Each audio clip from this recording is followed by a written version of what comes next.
Hello everybody and welcome. In this video I'm going to show you how to charge your headphones JBL TUNE 770 using your phone.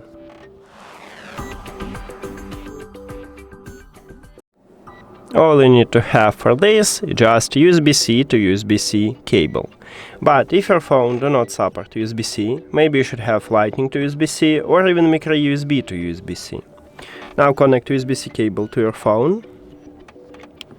Then, at the top of the right ear cup, we have also USB-C port.